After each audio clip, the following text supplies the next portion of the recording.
need to say like disclaimer, no men were meant to be hurt or offended during this video because my girlies have dropped questions that had me jaw dropping. Hi guys, welcome to Little Tales by Her, a podcast where her is me, and every episode holds little tales that are waiting to be heard.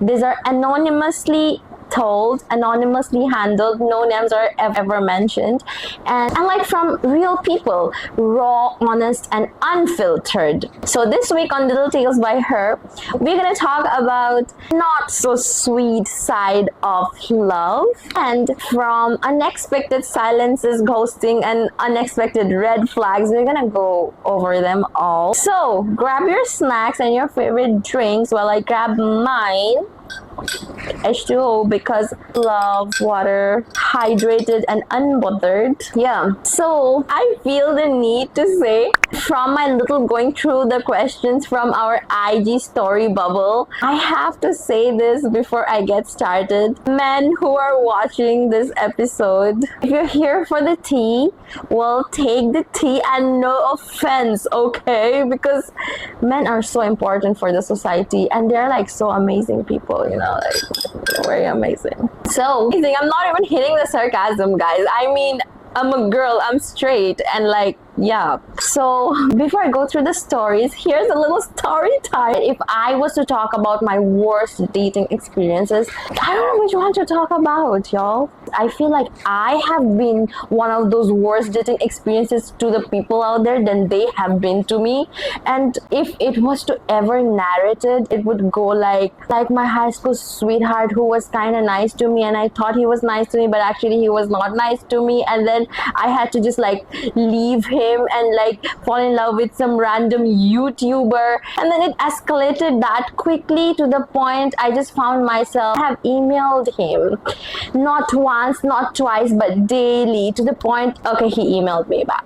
I was like on top of the world. But then what was worse is like me expecting something to work over there. Anyways, let's move on to the stories, because this is the moment we've been waiting for. I have been waiting for. I was so excited, like saw the stories. I was like, girl, did that really happen? Like, to talk about this one first. Drum rolls, please. Okay, the first story of this episode. I was with a guy, and on the third week of being together, we went to a different country for a holiday with friends, and I just remember him crying next to me because our trip was ending, and other reasons like not seeing each other for a long time, which at first I was like, this guy really loves me, but he had no reason to be crying in the subway in front of strangers and my friends. My emotional maturity kind of makes me feel bad for like everyone, so to the point where like anything somebody ever says to me, I'll be like so understand. I'm like, oh god, really, kind of, you know. So I just feel bad for him because preference is really like, excuse me, water, because I mean, I love when men cry and like their vulnerable self, and they're like being this, you know, like, okay, I do like masculine men too, but at the same time, when men cry and like to a certain extent be vulnerable, that's kind of sweet. But I mean, the icking situation can happen depending the kind of, you know, dynamics there is. But an adult man crying is, for me, it's okay. I think if a man was to cry because he misses me so much and he's like sweet and stuff, I could take that. I like when men like are vulnerable and like, you know, they're just being their true self. It's nice. It's very refreshing, I would say. Like, it's not non-genuine. Honestly, in the subway could be a little bit dramatic, but it is what it is. It's fine. Or not. Next story. My best friend meets weird guys, some short coconuts, shady crocodile, silent soldier personality. Hello. Okay, so I mean, if your best friend meets this kind of guys, maybe according to you, what's weird is not weird for her, and God forbid a girl has her choices. I guess. I mean, if that's what she likes, you know. Next story. Oh my god. My best friend and boyfriend made out behind my back when I just went to work and I saw their text. How did you see their text? That would be my first question. How did you see their text? The worst betrayal in the history of betrayal is when your best friend is involved with your boyfriend. Like, that person is not even your best friend because he or she doesn't have your best interest. Like, also your man. Like, where is the loyalty, brother? I think in relationships, as in like any relationship, what's very important to me is loyalty. Like, it's just sad. Like, you went to work, right? You're working hard, you're probably seeing a future with someone, and this someone is busybodying with someone, and that someone happens to be close to you, like your best friend. Like, that is a major no-no. That is a blessing in disguise, actually. Like, thank God it happened so that you didn't have to end up with someone who could play with your feelings in the future. Let's take it in a positive note, I guess. Next, met a guy in uni few months back. He literally ghosted me after saying he loves me. This is giving Gen Z. And like, honestly, I'm like so speechless because ghosting is bad. It's like really bad. But at the same time, it depends on what people are going through. Like, if they need kind of like that space where their communication skills aren't communicationing. So it can be quite it shouldn't be normalized. I'm not saying it should be normalized, but I just feel some ghosting happens from a POV of what they're going through. So people kind of like project their sort of insecurities in a way, and ghosting happens to be that way, kind of, you know what I mean? Water. I feel like a relationship guru right now, like, but not really. We're just doing little tales by her. But the fact that he said he loves you changes the whole dynamic. It is sad. I feel you. Okay, this has to be my favorite one. All my dating experience so far has only been worst, sis. They be lying all the time. This reminds me of a post I came across on Instagram, and it read, like, someone was like checking a Bible, and in the Bible it was written, all men are somewhat liars. Like, in one of the Bible verses. I mean, it's a reel. I don't know the gravity of it, but it just took me back, like a flashback to there.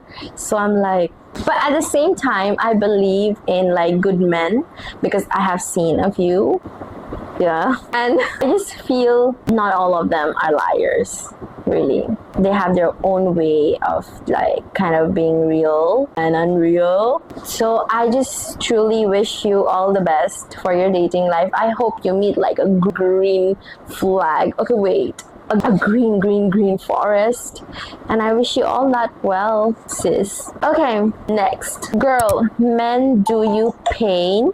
My phone agrees. Men do you pain only. And my 6-year relationship ended because he feels there is no spark. Honestly, I think I have heard many of my friends, what I have seen my friends go through, or like in general, right, that there are relationships which ended because the partner felt like there is no spark. And I personally like to believe that these are the partners that kind of aren't for you, because the right person kind of will just, you know, be right for you, and the spark is like immense. It's just there, kind of, and they put the effort. They're right for a reason. So if somebody feels like suddenly after 6 years feels like there is no spark, honestly, they could do that 10 years later when you're married and stuff. And it is a blessing in disguise that it happened in 6 years and you're not even married and had kids with this person that did not end up in divorce but a breakup. And I think that is amazing, girl. All the very best. Next. Okay, we have this one. I went on a Bumble date with this Indian guy. He just literally asked if we could hook up. That is point blank period with a T, disrespectful. You meet a girl and you just drop your... That is objectifying. Not only is it disrespectful, it is objectifying at its peak. I'm so sorry. I'm not being judgmental, but that is objectifying, and I think that's wrong. That is so wrong, really. I think nobody should do that. Anyways, next, IDK, what's worst, dating him or deciding to stay with him? So abusive. Okay, when it comes to abuse, I seriously don't think that is something that should be tolerated at any given circumstances, at any given point, for any given reason, because it's abuse. Like, they gotta respect you or like leave. Like, don't abuse me. Truly wish you all the voice in the world. And if you're asking what's worst, honestly, deciding to stay with someone who is abusive is truly the worst, because your parents didn't raise you to go through stuff like that, and you could do so much that brings you more closer to love, light, positivity, rather than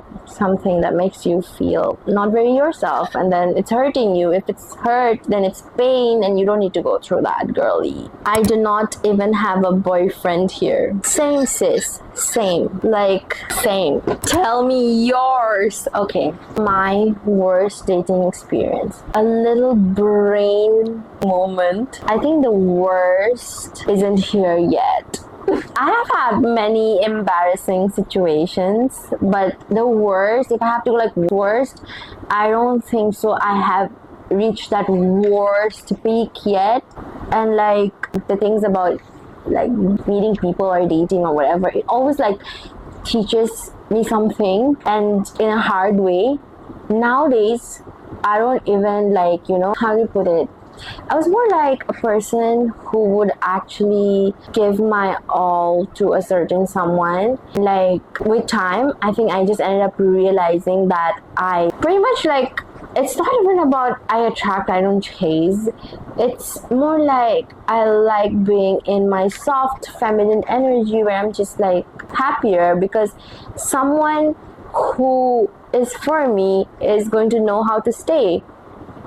They'll come, they'll stay, and they'll make me feel loved. And when that all happens, I think it's just amazing, and I will know. Yeah. Yes. Next story. He is an introvert and I am not. And I thought things would be fine, but a 26-year guy being shy is embarrassing. Honestly, I think it differs from people to people, but I mean, relationships in general might need like a lot of effort from both sides. And if he's an introvert, you might as well just come to good terms with that, because I mean, it's as bothersome, then that's okay. It's bothering you, is fine. But at the same time, if you think that you chose him and you love him and it's for a reason, I think you might as well try to be open to the kind of perspective he has. Honestly, introverts are amazing people, I think. My best friend who's an introvert, but I happen to be quite extroverted. Not really. I think I'm somewhere in the middle. Like, I like being in my own space, and at the same time, I like to go socialize too. It depends on my mood. So in that case, I think being me and finding my best friend who's like super introverted, the way we accepted each other, we've kind of like blended in so well that it just makes us both feel comfortable. So why I brought my friendship in between of all of this is because friendship is the best kind of relationship. So you could maybe, with introverts, what really works is like that sort of best friend kind of relationship dynamics, I guess. When you like really get them, they like really get you kind of thing. So maybe if you ever wanted, you could not take him being shy as embarrassing, and just kind of accept him for who he is, and he'll just probably be comfortable, and you'll probably be comfortable, and it'll be a good love story. It'll grow from your worst dating experience to like the best dating experience, I guess. Fingers crossed. Guys, when I say I need water, I always need water. Not an experience, but I feel fear of expressing my feelings because he is just too good for me. Advice. Honestly, it's like the bird analogy. This bird analogy, it actually is real, guys. I'm not even making it up at this point. Like, so the tarot lady online explained about this thing called the bird analogy, and it's like, in the bird analogy, it explains basically is that the bird goes and sits in the branch, and it has like a kind of fear that the branch might actually kind of like break and stuff, but at the same time it is the bird's part that the bird knows how to fly, where it's like, okay, if the branch breaks or whatever, or the branch is too strong for me, whatever happens, the bird believes in its ability to kind of fly. And then it kind of applies to humans as well, in terms like, I feel like a philosopher, in terms like, you know, you go with someone and if it can be either he's too good for me, or it can be either he's not that good for me, but then I kind of have to believe in my ability to like fly. Like, either it works out or not, I shoot my shot kind of situation. So that is my advice. Like, you know, just trust in your ability to like see the good in you as well, like where you can fly high with colors, and it's amazing. Yeah. Alrighty, so I'm going to choose one last question, and it says, my ex-girlfriend was always insecure I'm cheating on her, then she cheated on me. I'm so sorry, bro. Like, I'm literally so sorry, even though I don't think I should be sorry, but I am really, because if I am talking from a point of view of a girl, I don't think I could justify cheating. But insecurities, well, it is connected to mood swings and all the other things in the world, and it is so stressful. It can be so stressful. It's my mood swings also sometimes stresses me out, like myself. And like, if she did that, I would not normalize cheating, but what I would really be sorry for is the insecurity part, and I hope you understand you deserve better. Yeah. With that, we come to the end of our Little Tales by Her episode 1. So if you like this episode, make sure to follow. Wait, you can't follow in YouTube. Make sure to subscribe if you want, and then comment your thoughts on what you want next in our episode 2, because what I really love about this whole podcast is that hearing stories from your end, and it's like a one-on-one conversation, and it feels very personal, raw, unfiltered, and real. I love it, and see you in the next episode. Bye.